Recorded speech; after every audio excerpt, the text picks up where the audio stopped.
CM DKShi ಭೇಟಿಯಾಗಿದ್ದಾರೆ. ಮುಖ್ಯಮಂತ್ರಿ ಆದ ಬಳಿಕ ಮೊದಲ ಬಾರಿಗೆ ಮೋದಿ ಅವರ ಜೊತೆ ಮಾತುಕತೆಯನ್ನು ನಡೆಸಿದ್ದಾರೆ. ಪ್ರಧಾನಿ ನರೇಂದ್ರ ಮೋದಿ ಅವರನ್ನ ಮೊದಲನೇ ಬಾರಿಗೆ ಡಿಕೆ ಶಿವಕುಮಾರ್ ಅವರು ಭೇಟಿಯಾಗಿದ್ದಾರೆ. ಮುಖ್ಯಮಂತ್ರಿ ಆದ ಬಳಿಕ ಮೊದಲ ಭೇಟಿ ಇದಾಗಿದೆ.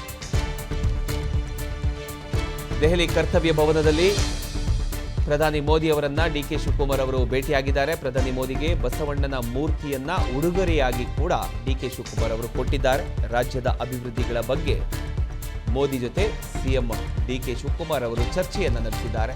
ನೀತಿ ಆಯೋಗದ ಸಭೆಯಲ್ಲಿ ಡಿಕೆ ಶಿವಕುಮಾರ್ ಅವರು ಭಾಗಿಯಾಗಿದ್ದರು. ಭಾಗಿಯಾದಂಥ ಸಂದರ್ಭದಲ್ಲಿ ಒಂದಿಷ್ಟು ಮಾತುಗಳನ್ನ ಕರ್ನಾಟಕದ ಬಗ್ಗೆ, ಕರ್ನಾಟಕದ ಅಭಿವೃದ್ಧಿ ಬಗ್ಗೆ, ಮುಂದಿನ ಯೋಜನೆಗಳ ಬಗ್ಗೆ ಒಂದಿಷ್ಟು ಮಾತುಕತೆಯನ್ನು ನಡೆಸಿದ್ದಾರೆ. ಬಸವಣ್ಣನ ಒಂದು ಮೂರ್ತಿಯನ್ನ ಉಡುಗೊರೆಯಾಗಿ ಕೊಡೋದ್ರ ಮೂಲಕ ಮೊದಲನೇ ಬಾರಿಗೆ ಸಿಎಂ ಆದ ಮೊದಲನೇ ಬಾರಿಗೆ ಅವರು ಭೇಟಿಯಾಗಿದ್ದಾರೆ. ಅದರ ಒಂದು ಚಿತ್ರಣವನ್ನು ನೀವು ಗಮನಿಸ್ತಾ ಇದ್ದೀರಿ. ಅದರ ಒಂದು ಭಾವಚಿತ್ರವನ್ನು ನಿಮಗೆ ತೋರಿಸ್ತಾ ಇದ್ದೀವಿ, ನೋಡ್ಬೋದು. ಬಸವಣ್ಣನ ಮೂರ್ತಿಯನ್ನು ಪ್ರಧಾನಿ ಮೋದಿ ಅವರಿಗೆ ಉಡುಗೊರೆಯಾಗಿ ಡಿಕೆ ಶಿವಕುಮಾರ್ ಅವರು ಕೊಟ್ಟಿದ್ದಾರೆ. ನಂತರ ಕೂತು ಒಂದಿಷ್ಟು ಸಮಯಗಳ ಕಾಲ ಮಾತನಾಡಿದ್ದಾರೆ.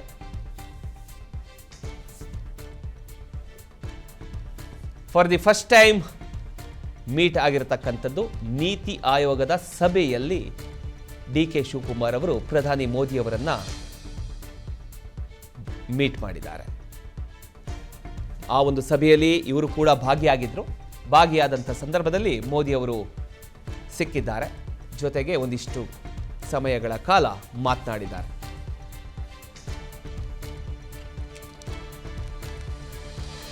ಇನ್ನು ಪ್ರಧಾನಿ ಮೋದಿ ಅವರನ್ನ ಸಿಎಂ ವಿಜಯ್ ಅವರು ಕೂಡ ಭೇಟಿ ಮಾಡಿದ್ದಾರೆ.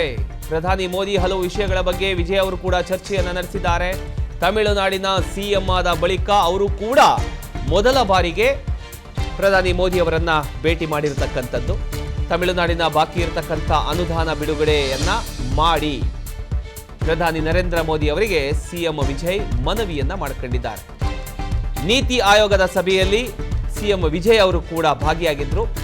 ಸೊ ಎಲ್ಲ ರಾಜ್ಯದ ಮುಖ್ಯಮಂತ್ರಿಗಳು ಕೂಡ ಈ ಒಂದು ಸಭೆಯಲ್ಲಿ ಭಾಗಿಯಾದಂಥ ಸಂದರ್ಭದಲ್ಲಿ ಮೊದಲನೇ ಬಾರಿಗೆ ಮುಖ್ಯಮಂತ್ರಿ ಆಗಿರತಕ್ಕಂಥ ತಮಿಳುನಾಡಿನ ಸಿಎಂ ವಿಜಯ್ ಹಾಗೂ ಕರ್ನಾಟಕದ ಸಿಎಂ ಡಿಕೆ ಶಿವಕುಮಾರ್ ಅವರು ಕೂಡ ಪ್ರತ್ಯೇಕವಾಗಿ ಮಾತುಕತೆಯನ್ನು ನಡೆಸಿರ್ತಕ್ಕಂಥ ಒಂದು ಚಿತ್ರವನ್ನು ನೀವು ಗಮನಿಸ್ತಾ ಇದ್ದೀರಿ. ಇದಕ್ಕೂ ಮುಂಚೆ ನಾವು ಡಿಕೆ ಶಿವಕುಮಾರ್ ಅವರು ಹಾಗೂ ಮೋದಿ ಅವರು ಮಾತನಾಡ್ತಿರ್ತಕ್ಕಂಥ ಒಂದು ಚಿತ್ರಣವನ್ನು ನಿಮಗೆ ತೋರಿಸಿದ್ವಿ. ಈಗ ತಮಿಳುನಾಡಿನ ಮುಖ್ಯಮಂತ್ರಿಯಾಗಿರ್ತಕ್ಕಂಥ ವಿಜಯ್ ಅವರು ಕೂಡ, ವಿಜಯ್ ಜೋಸೆಫ್ ಅವರು ಕೂಡ ಪ್ರಧಾನಿ ಮೋದಿ ಅವರನ್ನು ಭೇಟಿ ಮಾಡಿ ಒಂದಿಷ್ಟು ಅನುದಾನ ಬಾಕಿ ಇದೆ, ದಯವಿಟ್ಟು ಅದನ್ನು ರಿಲೀಸ್ ಮಾಡಿ ಅನ್ನುವಂಥ ವಿಚಾರದ ಕುರಿತು ಒಂದಿಷ್ಟು ಸಮಯದ ಕಾಲ ಮಾತನಾಡಿದ್ದಾರೆ, ಚರ್ಚೆ ಮಾಡಿದ್ದಾರೆ.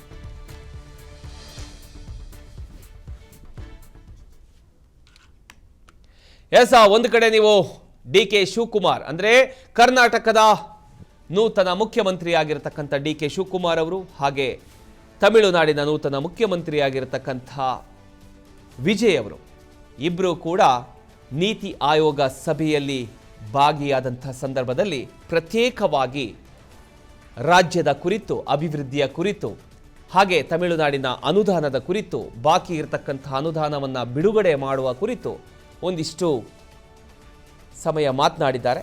ಅದರ ಜೊತೆಗೆ ಈಗ ಒಂದು ಕಡೆ ನೀವು ನೋಡಬಹುದು, ಬಸವಣ್ಣನವರ ಒಂದು ಮೂರ್ತಿಯನ್ನು ಡಿಕೆ ಶಿವಕುಮಾರ್ ಅವರು ಕೊಟ್ಟರು. ಇನ್ನೊಂದು ಕಡೆ ಹೂಗುಚ್ಛ ಕೊಡೋದ್ರ ಮೂಲಕ ಅವರು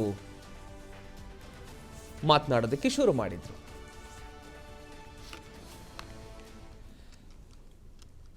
ಇನ್ನು ಪ್ರಧಾನಿ ಮೋದಿ ಅವರನ್ನ ತೆಲಂಗಾಣ ಸಿಎಂ ಅವರು ಕೂಡ ಭೇಟಿ ಮಾಡಿದ್ದಾರೆ. ಮೋದಿ ಜೊತೆ ತೆಲಂಗಾಣ ಸಿಎಂ ರೇವಂತ್ ರೆಡ್ಡಿ ಅವರು ಭೇಟಿಯಾಗಿ ಮಾತುಕತೆಯನ್ನು ನಡೆಸಿದ್ದಾರೆ.